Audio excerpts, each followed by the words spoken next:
안녕하세요. 우연히 듣게 된 채널에서 이런저런 인생사들을 들으면서 오늘 제 사연도 한번 보내봅니다. 저는 어느 작은 시골 마을에서 태어났어요. 부모님께서는 쌀 농사를 크게 짓고 계셨는데 지역 유지이기도 하셔서 어릴 적 크게 부족함이 없이 자랐습니다. 사실 그때는 풍족한 생활이 뭔지도 잘 몰랐죠. 작은 시골 마을에서 고등학교까지 나왔는데 잘 살아봐야 뭐 얼마나 잘 살았겠어요. 시골 인심이 좋아 서로 먹을 것을 나누고 네 집 내 집 할 것 없이 일도 도와주고 그렇게 살았어요. 그러던 어느 날 우연히 보게 된 텔레비전 드라마에서 아파트라는 것을 보게 되고 높은 빌딩에서 멋지게 차려입은 남녀의 모습을 보게 되면서 나도 저렇게 살고 싶다 라는 생각을 하게 되었죠. 어린 마음에 막연하게 늘 서울에 대한 동경이 있었고 TV 속에서 나오는 서울 생활이 너무 하고 싶었어요. 엄마, 우리도 서울로 이사 가면 안 돼요? 얘가 무슨 갑자기 서울 타령이야. 왜요? 우리도 서울 가서 살아요. 나도 서울에서 학교 다니고 싶어. 그럼 농사는 누가 짓니? 서울 가면 손가락 빨고 살 거야? 어머니께서는 제가 서울 타령을 할 때마다 철없는 소리 한다며 꿀밤을 때리시곤 했어요. 옆에 계시던 아버지께서도 헛바람 들어서 그런다면서 코 베어 간다는 서울이 뭐가 좋냐고요. 나중에 아빠 하는 농사나 물려받을 생각을 하라고 하셨어요. 저는 위로 누나만 둘이 있었는데 아버지께서는 제가 농사를 이어서 하시길 바라셨어요. 방학 때도 심지어 시험 기간에도 남들 다 공부 못 시켜서 안달인데도 아버지께서는 새벽에 저를 깨워서 밭으로 나가곤 하셨어요. 그럴수록 저는 서울에 대한 동경심만 더욱 커졌었죠. 그때 당시 아무리 생각을 해도 시골 마을을 벗어날 방법은 공부를 잘해서 서울에 있는 대학을 가는 방법밖엔 없더군요. 그래서 미친 듯이 공부를 했습니다. 사실 그때까지 저는 공부보다는 친구들과 어울려서 노는 것을 더 좋아했습니다. 수업 시간에는 늘 자기 바빴죠. 그러나 감사하게도 부모님께서 공부머리를 주셔서 공부해야겠다고 결심한 이후 고등학교 3년 내내 전교 1등을 했습니다. 그렇게 저는 우리나라에서 제일 좋다는 대학교에 입학하게 됐었어요. 합격 발표가 나던 날 얼마나 기뻤는지 몰라요. 부모님께서도 늘 서울 타령하는 저를 구박 아닌 구박을 하시면서도 떡하니 대학교에 합격을 하고 나니 너무나 좋아하셨죠. 늘 엄하시기만 하셨던 아버지께서 그렇게 활짝 웃으시는 것은 처음 봤습니다. 술 한 잔을 걸치시고는 날 닮아서 저 녀석이 머리 하나는 좋다 이거야 라고 하시며 동네방네 자랑하고 다니셨어요. 동네 어귀에 저의 대학 입학 플랜카드를 걸 정도였으니까요. 그것도 모자라서 저희 집 앞마당에 동네 어르신들을 모아놓고 잔치를 벌렸어요. 아이고 민호 엄마 경사 났네 경사 났어. 민호 녀석 내가 일낼 줄 알았단께. 우리 동네 자랑이여. 동네 어르신들도 어찌나 좋아하시던지 다들 자기 자식 일처럼 진심으로 기뻐해 주셨어요. 참 감사한 일이죠. 그렇게 시골 촌놈이 서울로 가게 됐었어요. 대학 생활은 너무나 재밌었습니다. 자유라는 단어가 절로 떠오르더군요. 지금 생각해도 입가에 미소가 지어집니다. 저의 사투리가 재밌다며 제 주변에는 늘 친구들이 많았고 그 기세를 몰아 과대표로도 활동을 했었죠. 고등학교 3년 내내 공부만 했던 저에게 그 시간은 너무나 달콤한 꿀 같은 시간이었어요. 동아리 활동도 하면서 소개팅이라는 것도 해보고요. 야 민호야, 저기 저 여자들 어떠냐? 있어봐 임마, 형님이 다녀올게. 그 시절 헌팅이라는 것을 할 때도 무대포 성격인 제가 늘 총대를 메곤 했습니다. 그땐 뭐가 그렇게 자신감이 넘쳤는지 지금 생각하면 부끄럽게 그지없네요. 그때 당시 부산 영화들이 참 많이 유행했는데 제가 쓰는 사투리마저 멋있게 들리는 착각을 할 정도였어요. 그렇게 잊지 못할 추억들을 많이 쌓았어요. 아직도 대학 동기들을 만나면 술 한잔 기울이며 밤새며 이야기할 안주거리들이 참 많습니다. 군대도 동반 입대했으니 말 다 했죠. 학교를 졸업하고 저는 대기업에 취직을 했습니다. 친구들은 놀 거 다 놀고 대기업 갔다고 저더러 도둑놈이라고 하더군요. 사원증을 목에 걸고 첫 출근하던 날은 아직도 잊을 수 없어요. 제 꿈이 이루어진 날이니까요. 그렇게 참 열심히 직장 생활을 했던 것 같아요. 연애할 시간도 마음도 없이 일만 하면서 5년이라는 시간을 보냈습니다. 5년 차가 되니 그래도 짬밥도 생기고 후배도 들어오면서 좀 여유가 생겼어요. 제 나이가 30이 넘어가자 그때쯤 선짜리도 막 들어오기 시작했어요. 부모님께서는 제가 막내 아들이다 보니 나이가 많으셨는데 늘 저에게 장가 빨리 가라고 하셨죠. 부모님 성화에 못 이겨 나간 선짜리에서 지금의 아내를 만났습니다. 승무원이라는 아내는 첫눈에 반할 만큼 아름다운 외모의 소유자였습니다. 저는 첫눈에 반해버렸죠. 아내는 저처럼 부모님 성화에 못 이겨 선자리에 나왔다고 하더군요. 그래서인지 아내는 저에게 아무런 관심이 없어 보였죠. 그저 시간을 때우는 듯한 느낌이었어요. 그러나 제가 첫눈에 반했기에 저는 적극적으로 대화를 주도했어요. 제 노력이 통한 건지 아내도 조금씩 마음을 열더군요. 민호 씨, 저는 솔직히 결혼 생각 없어요. 부모님이 워낙 닥달하시는 바람에 이번 한 번만 나가보라고 하셔서 등 떠밀려서 나온 거예요. 괜히 시간 낭비만 하시는 것 같아 죄송해요. 저도 그렇게 해서 나온 자리지만 아영 씨 보는 순간 마음이 바뀌었어요. 저랑 딱 10번만 데이트해봐요. 네? 어차피 저랑 선짜리 끝나도 다른 선짜리 또 나가셔야 하잖아요. 그건 그렇지만 그럴 시간에 그냥 저랑 10번만 봅시다. 그렇게 단순 무식 시골 촌놈 기질이 나와버렸죠. 저희는 이런저런 이야기를 하며 서로에 대해 알아갔어요. 대화를 하다 보니 저는 더더욱 아내가 마음에 들었어요. 말도 예쁘게 하고 성격도 제가 원하는 여성스러움을 가지고 있었어요. 제겐 너무 완벽한 그녀는 저보다 2살이 어렸어요. 저와 10번은 만나보기로 약속을 하고 헤어진 다음 날, 아영씨, 이번 주 주말에 뭐 하세요? 이번 주는 비행이 있어요. 승무원인 아내는 바쁜 사람이었어요. 비행이 잡히면 며칠씩 한국에 없었고 주말에 쉬는 저에 반해 아내는 평일에 쉬는 날이 많았죠. 그래도 한번 무엇에 꽂히면 물불 가리지 않는 제 성격상 상황과 환경은 중요하지 않았습니다. 아내의 마음을 얻기 위해 온갖 애정 공세를 펼쳤어요. 시간이 없는 아내를 위해 공항으로 찾아가서 커피만 주고 오는 날도 많았어요. 솔직히 30분 미만은 데이트 횟수에 넣기 없깁니다. 네? 아내도 그런 제가 싫진 않아 보였습니다.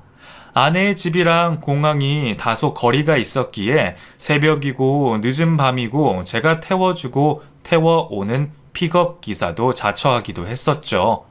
그런 저의 진심이 통했던 걸까요? 저희는 10번의 데이트가 다 차기 전에 연애를 시작했습니다.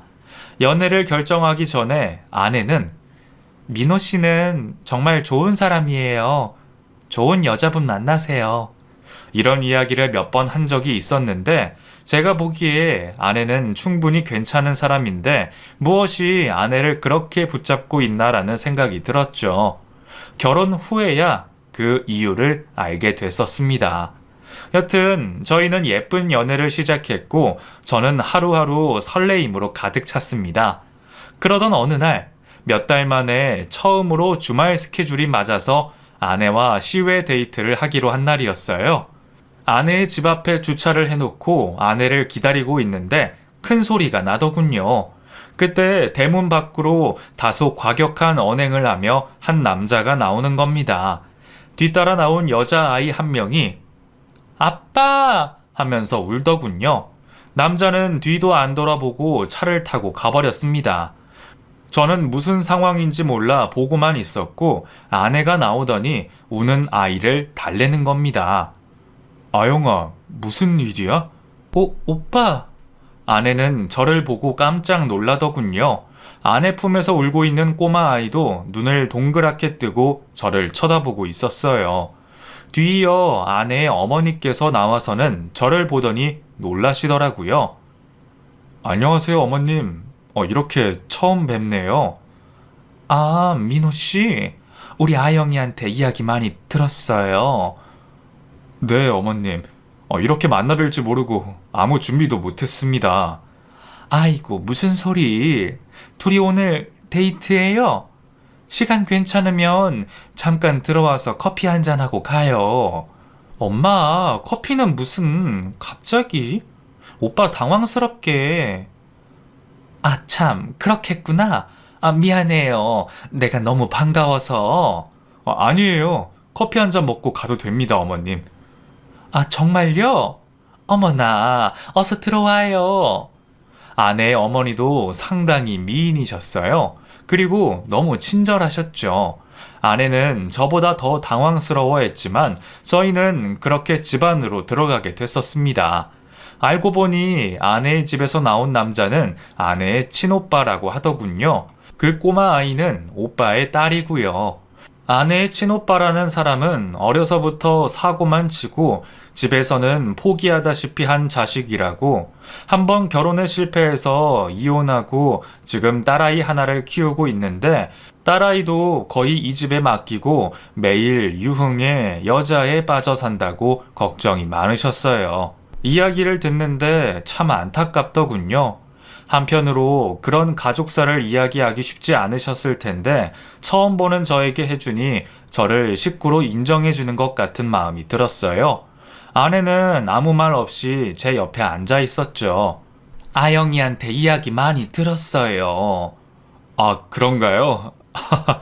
제가 많이 쫓아다녔습니다. 얘가 결혼 생각도 안 하고 있어서 내가 얼마나 걱정을 했는지 몰라요. 이렇게 좋은 사람을 만나서 너무 다행이에요. 어머니께서는 저에게 과일도 집어주시고 편하게 잘 대해주셨어요. 이렇게 한번 어머니 얼굴을 뵙고 나니 아내와 결혼할 마음이 더 커지더군요. 엄마, 우리 이제 갈게. 그러렴. 데이트 잘 해요. 네, 어머님. 감사합니다. 다음에 또 뵙겠습니다. 인사를 하고 나오려는데 그때 아내의 오빠 딸이라는 아이가 뛰어나와서는 고모, 가지 마. 나랑 놀아. 하며 떼를 쓰는 겁니다. 민주야, 할머니랑 놀자. 고모는 오늘 약속이 있어. 어머님이 당황해 하시며 손녀를 끌어당기셨지만 꼬마는 눈물까지 뚝뚝 흘리면서 가지 말라고 매달렸어요. 민주야, 그럼 오늘 아저씨랑 같이 놀까? 제 말에 눈물을 뚝 그치더니 너무 좋다고 폴짝폴짝 뛰는 아이. 어머님과 아내가 말렸지만 저는 아이와 함께 놀고 오자고 그렇게 고사리 같은 손을 잡고 나왔습니다. 사실 그날은 아내와 외곽으로 드라이브를 하고 바다가 보이는 곳에서 멋진 저녁 식사를 하려고 예약까지 다 해둔 상태였어요. 그런데 아내 조카와 함께 노는 걸로 일정이 갑자기 바뀌게 되어 저는 아내와 조카를 데리고 놀이동산으로 갔습니다. 아내도 너무 좋아했고 조카는 두말할 것 없이 처음 본 저한테 최고라며 저의 손을 놓지 않았어요. 너무 사랑스러운 아이였죠. 아저씨, 나 솜사탕. 아쿠, 우리 민주 솜사탕 먹고 싶어? 저는 단숨에 달려가서 솜사탕을 사줬습니다. 해처럼 밝게 웃으며 신나하는 아이, 그리고 그 아이의 시선이 머무른 곳, 그곳에는 단란해 보이는 새 식구가 있었고 아빠가 딸아이 목마를 태우고 있었어요. 민주야, 아저씨가 목마 태워줄까? 정말? 그럼 이리 와. 태어나서 처음으로 목마라는 것을 태워줬습니다. 까르르 웃는 아이의 목소리를 들으니 저까지 덩달아 기분이 좋아졌어요. 지나가는 사람들이 저희 세 사람을 너무 예쁜 가족이다라는 시선으로 보는 것이 느껴졌어요. 그리고 조카와 놀아주는 아내의 모습을 보니 빨리 아내와 결혼해서 이런 토끼 같은 딸을 낳아 가정을 꾸리고 싶다라는 생각이 들더군요.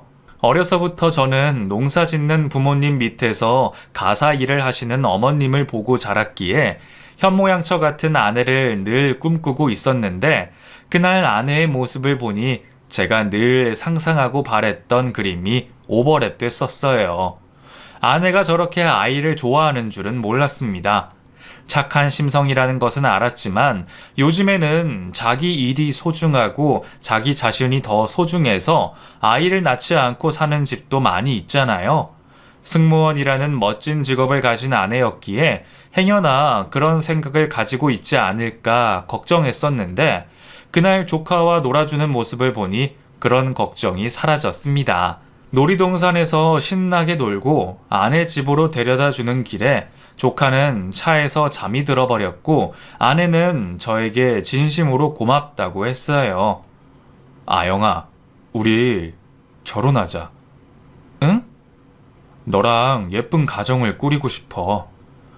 오빠, 나는 아직 결혼 생각이 없어. 오빠 믿어줘.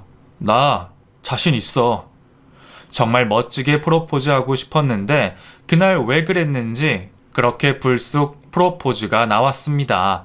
아내는 정말 저를 사랑한다고 했지만 그날도 저에게 오빠는 좋은 여자 만나서 결혼해야 되는데 라는 말을 했어요. 넌 정말 좋은 여자야. 내가 잘할게. 우리 결혼하자. 그 후로도 몇 번의 끈질긴 저의 청혼에 저희는 결혼을 하기로 했습니다. 정식으로 아내의 집에 인사를 간 날 아내의 친오빠라는 사람도 처음 인사를 나누게 됐었어요. 형님, 잘 부탁드리겠습니다. 제가 깍듯하게 인사를 하니 그래, 듣던 대로 성격이 서글서글한 게 좋네. 식사 분위기는 좋았어요. 장모님께서는 저에게 고기를 계속 얹어주시면서 챙겨주셨죠. 저희 집에서도 아내를 너무 예뻐해 주셨습니다. 아내를 보려고 동네 어른들도 찾아오는 바람에 당황했을 텐데 아내도 웃으면서 좋아해 줬죠. 결혼을 준비하는 과정에도 큰 문제 없이 순탄하게 잘 진행이 됐었어요. 아니, 진행이 되는 듯 했어요. 어느 날 형님이 저한테 전화 한 통이 오셨더군요. 이서방, 오늘 바쁜가? 아닙니다, 형님. 말씀하세요. 아영이한테는 이야기하지 말고 나랑 잠깐 좀 봤으면 하는데. 저는 무슨 일인가 싶어 퇴근하자마자 형님이 보내주는 주소로 달려갔습니다. 어둑한 바에서 형님은 이미 술을 한잔 하고 계셨고 저를 보더니 손을 들어 인사하셨어요. 형님, 무슨 일 있으세요? 딴 게 아니고 말이야.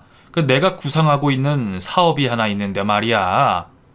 그렇게 형님은 저한테 사업 설명을 하셨고 저는 당혹스러웠지만 형님 말씀이기에 귀담아 잘 들어줬습니다. 그래서 말이야, 내가 투자자를 찾고 있는데 자네 생각이 나지 뭐야. 네? 순간 당황해서 말문이 막히더군요. 근데 형님, 아무래도 이건 아내랑 상의를 하고 결정을 해야 할 것 같아요. 저 혼자 결정할 문제는 아닌 것 같아서. 에이, 뭘 이런 걸 의논하고 그래. 남자들끼리 하는 일에. 그리고 아영이는 하라고 할 거야. 걔는 내가 하는 일에 다 찬성이거든. 아영이는 걱정 안 해도 돼. 그렇게까지 말씀하시니 거절하기도 못하고 일단 알겠다고 하고 다음날 형님 가게에서 다시 이야기하자고 했습니다. 돈이 한두 푼도 아니고 1억을 투자하라고 하시는데 어느 누가 쉽게 결정을 할 수 있겠어요. 그리고 결혼하면 경제권을 아내에게 맡기기로 약속했던 터라 이번 일은 아내가 알아야 한다고 생각했어요. 그래서 아내에게 사실대로 이야기했죠. 뭐? 오빠가? 안 돼. 절대 해주지 마. 형님한테 거절하기가 불편하네. 미안해, 오빠. 이런 일 겪게 해서. 내가 오빠한테 이야기할 테니까 오빠는 신경 쓰지 마. 그러면 내 입장도 곤란해지지. 거절을 하더라도 내가 해야지. 아니야. 내가 알아서 할게. 그래도 그건 아닌 것 같아. 내가 내일 형님 만나서 정중히 거절할게. 미안해, 오빠. 에이, 가족끼리 뭐가 미안해. 형님도 좋은 사업이니까 나한테 투자하라고 하신 걸 텐데 나쁜 걸 권하셨겠어? 응. 다음날 형님을 찾아뵙고 거절을 하려고 하는데 형님으로부터 전화가 걸려왔습니다. 이서방, 그 안 그래도 그 어제 말한 투자건 말이야. 그 다른 투자자가 생겨서 그쪽으로 진행하게 됐어. 그 미안해서 어쩌지? 아, 아닙니다, 형님. 안 그래도 그 일로 오늘 찾아뵙고 말씀드리려고 했는데 다른 투자자가 생겼다니 너무 다행이네요. 그러게 말이야. 내 맘 같아서는 자네 돈 벌게 해주고 싶은데 이번 일은 그렇게 됐어. 네, 형님. 신경 써주셔서 감사합니다.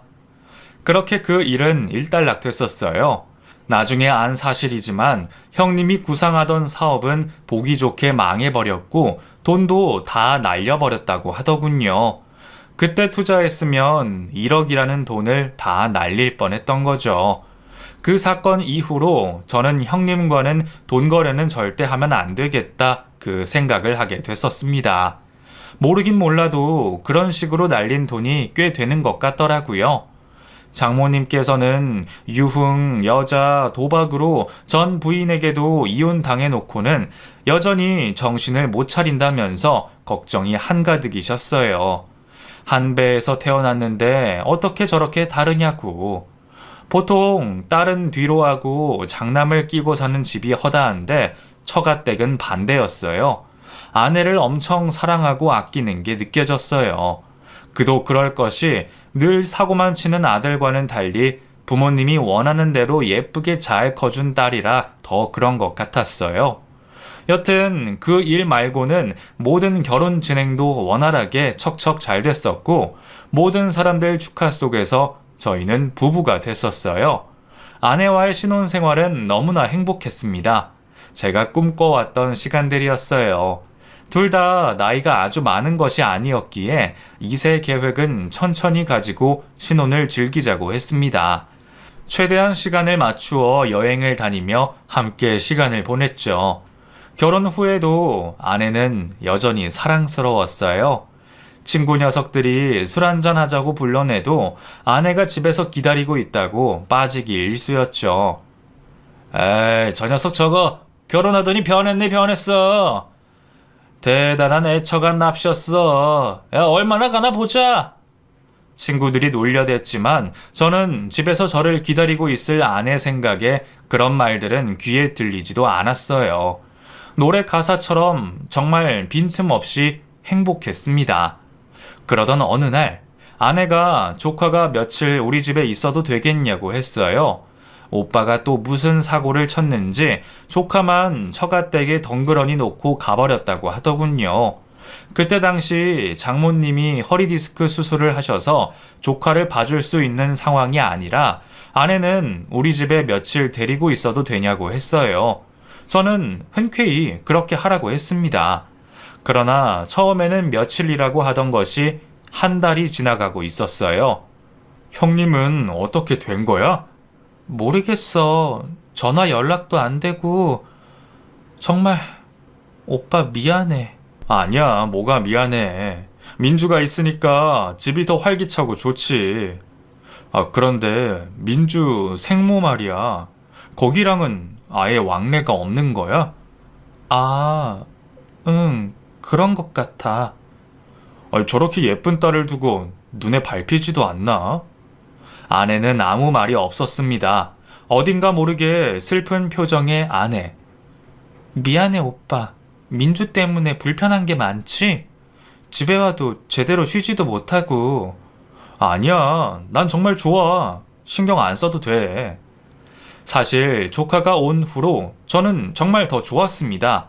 애교 많은 조카는 유독 저를 너무 좋아했고 제가 퇴근하고 집에 가면 놀래켜준다고 현관 옆에 숨어 있기도 하고 저 준다고 고모랑 같이 주먹밥을 만들었다며 입에 넣어주기도 하고 너무너무 사랑스러운 아이였거든요.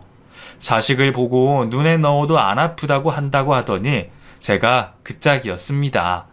완전 조카 바보가 된 거죠. 길거리를 지나가다가 여자아이 옷이 보이면 발걸음을 멈추고 보게 되고, 퇴근길에는 꼭 조카가 좋아하는 케이크나 과자를 사들고 갑니다. 이번 주말에는 어디를 갈까 고민하며 서치하기 바쁘고요. 제가 조카를 그렇게 예뻐하니 아내는 한시름 마음이 놓인다고 했어요. 저한테 진심으로 고마워했죠. 조카는 아내와 많이 쌍 있었어요. 밖에 데리고 나가면 딸이 엄마랑 똑 닮았네, 이런 말들을 아주 많이 들었죠. 새하얀 피부에 쌍꺼풀 진한 큰 눈망울. 정말 우리가 딸을 낳아도 저렇게 예쁜 아이가 태어날 거라는 생각이 들 정도였죠. 둘이서 놀고 있는 모습을 보면 정말 어느 누가 봐도 엄마와 딸이었어요. 그런 모습을 보면서 저는 우리 둘 사이에 태어날 아이를 더욱 기대하게 됐었습니다. 그러던 어느 날 아내가 저에게 할 말이 있다고 하더군요. 오빠, 나 육아휴직 쓸까봐. 그래?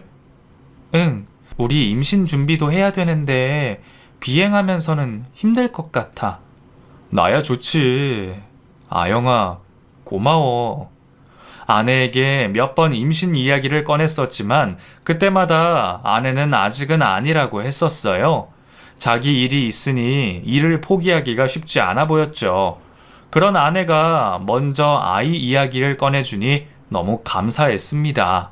그렇게 아내가 육아휴직을 하고 집에서 살림만 하게 됐었어요. 퇴근 후 집으로 가는 발걸음이 더욱 설레었죠. 그러나 임신 준비만 하면 바로 될 줄 알았던 임신은 생각처럼 잘 되지 않았어요. 하지만 둘 다 젊었기에 조바심 내지 않고 자연스럽게 생길 거라며 그렇게 편하게 생각했습니다. 나중에 안 사실이지만 아내는 저 몰래 피임을 하고 있었어요. 그 이야기는 뒤에 하겠습니다. 아무 문제가 없던 저희 가정에 또 한 번 사건이 일어납니다. 오빠. 아영아, 무슨 일이야? 오빠. 아내가 다급한 목소리로 흐느끼면서 전화가 왔어요. 형님이 도박으로 전 재산을 날린 것도 모자라서 장모님 몰래 처가댁 명의로 사채를 썼다고 하더군요. 장모님 댁이 경매로 넘어가게 생겼다고요. 정말 해도 해도 너무한다 싶었습니다. 자기 딸 자식은 저희 집에 맡겨놓고 잘 크고 있는지 전화 한 통 없던 사람이 그것도 모자라서 장모님 인감을 훔쳐다가 집을 담보로 사채를 쓰다니요. 그 일로 장모님은 쓰러지셨고 당장에 집이 경매로 넘어갈 판이어서 저는 급한 대로 제가 모아둔 돈과 회사의 퇴직금을 정산해서 급한 불을 껐습니다. 자네한테 면목이 없네. 장모님이 제 손을 잡고 우셨어요. 장모님, 그런 말씀 마세요. 가족끼리 무슨 그런 말씀을 하세요. 아휴, 내가 그 녀석 때문에 제 명엔 못 살지. 아들 녀석이 계속 사고만 치고 다니니 그 속이 어떠시겠어요. 자기는 사고만 치고 모든 뒷감당은 가족들이 고스란히 하고 있으니 제가 다 속이 상했습니다. 형님은 그날 이후 완전 잠수를 타셨고 딸 생각도 안 나는지 전화 한 통이 없었죠. 아무것도 모르는 5살짜리 조카가 가엾기만 했습니다. 부모를 자기가 선택해서 태어날 수 있는 것도 아닌데 그 작은 아이에게 세상은 너무 가혹하더군요. 그래서인지 저는 아이가 느낄 아빠의 빈자리를 채우고자 더욱 노력했던 것 같아요. 주말마다 조카를 데리고 아내와 곳곳을 놀러 다녔고 저희 둘이었으면 안 갔을 박물관이며 미술관이며 놀이동산이며 모두 아이의 위주로 다녔습니다. 장모님께서 이제 허리가 괜찮다고 아이를 집으로 보내라고 하셨을 때 뭔지 모를 감정에 참 서운하더라고요. 아내도 내심 많이 서운해하는 것 같았어요. 조카의 짐을 싸면서 눈물까지 흘리는 것을 보면 말이에요. 집에 뛰어다니던 아이가 없으니 온 집이 텅 빈 것 같았습니다. 아내와 저는 이참에 임신 준비를 하자며 더욱 신경을 썼죠. 저희 본가 어른들도 말씀은 안 하셨지만 늘 아이를 기다리고 계셨거든요. 더 늦기 전에 손주를 안겨드리고 싶은 마음이었습니다.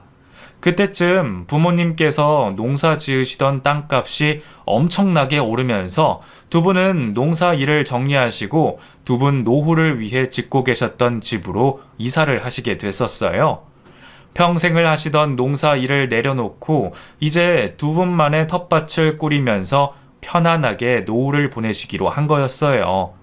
나중에 태어날 손주들이 뛰어놀기에 부족함이 없어야 한다시며 앞마당도 크게 놓으시고 돌멩이 하나, 잔디 하나도 손수 다 준비하셔서 꾸민 집이었어요. 이사를 앞두고 저는 뭐라도 해드리고 싶어서 아내에게 본가에 텔레비전이라도 하나 새 걸로 사드리자고 했죠.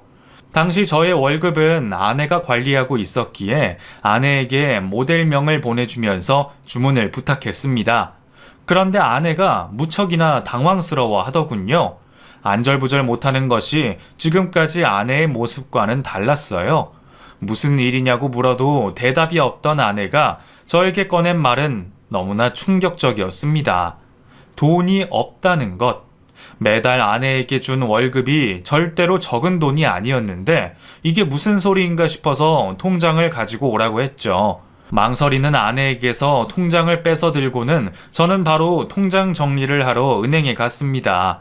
그리고 충격적인 사실을 마주합니다. 매달 많게는 500만 원, 적게는 200만 원씩 돈이 한 사람에게로 계속 출금이 되고 있었어요. 김정훈, 다름 아닌 형님의 이름이었습니다. 지금까지 딸 자식도 버려두고 잠수 타고 있던 형님에게 결혼하고 지금까지 1년 가까이 돈을 보내주고 있었더군요. 정말 기가 막혀서 말이 안 나왔습니다. 이게 도대체 뭐야? 미안해, 오빠. 아니, 이거 도대체 뭐냐고.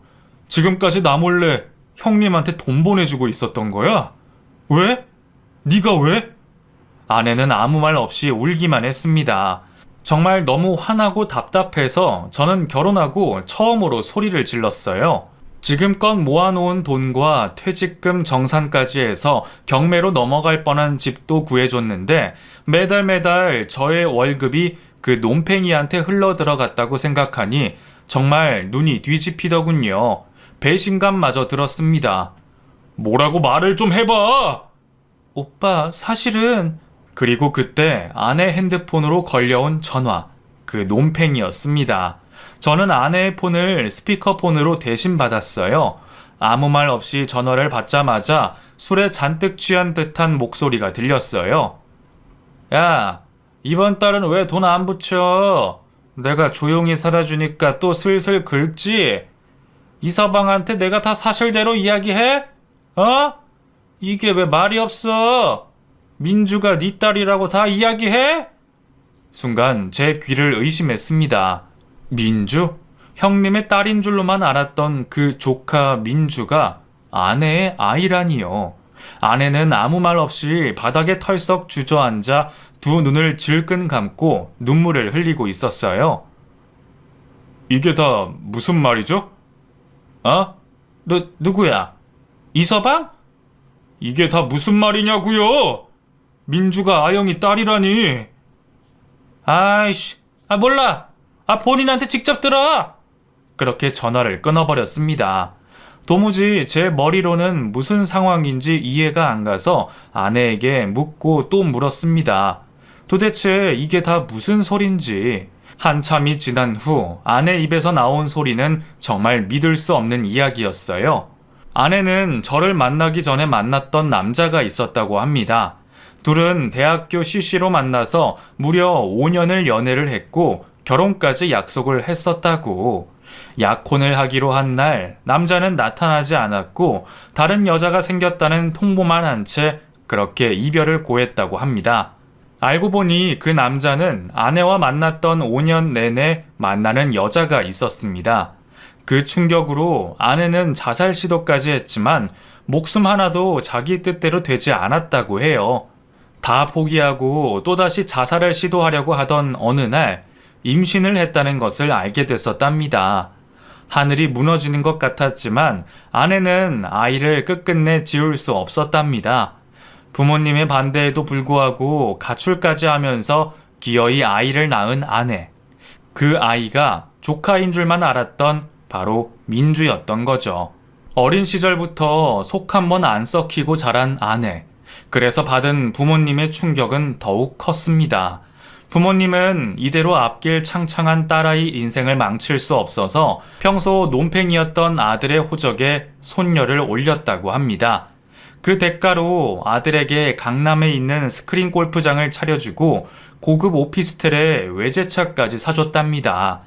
아내는 일에서 번 월급을 족족 오빠에게 모두 상납했다고 하더군요. 오직 자기 딸을 잘 키워주기 바라는 마음에서 그렇게 했던 것이었어요. 하지만 오빠라는 작자는 그 딸아이를 이용해서 더 큰 돈을 요구하기 바빴고 결혼 전에 저에게 투자 자금 1억을 구해달라 했을 때 그 돈도 결국 아내가 일하면서 모은 전 재산을 줬다고 합니다. 그 이야기를 듣는데 정말 피가 거꾸로 솟더군요. 어떻게 이런 걸 감쪽같이 속이고 결혼할 수 있는지. 이건 명백한 사기 결혼이었습니다. 아내는 물론 처가댁 식구들 모두 사기죄로 고소하고 싶었죠. 하염없이 눈물만 흘리던 아내. 결혼 전 몇 번이고 사실대로 이야기하려고 했답니다. 그런데 용기 내지 못했다고, 제가 떠날까봐 두려웠다고 했습니다.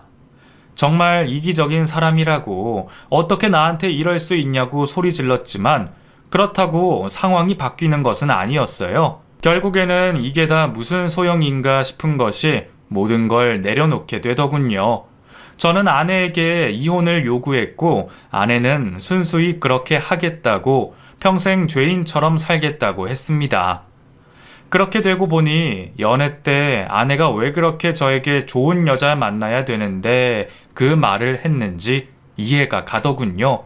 조카라는 아이와 왜 그렇게 닮아 있었던 건지, 왜 그렇게 끔찍하게 조카를 챙겼던 건지 모든 것이 그제서야 이해가 갔습니다.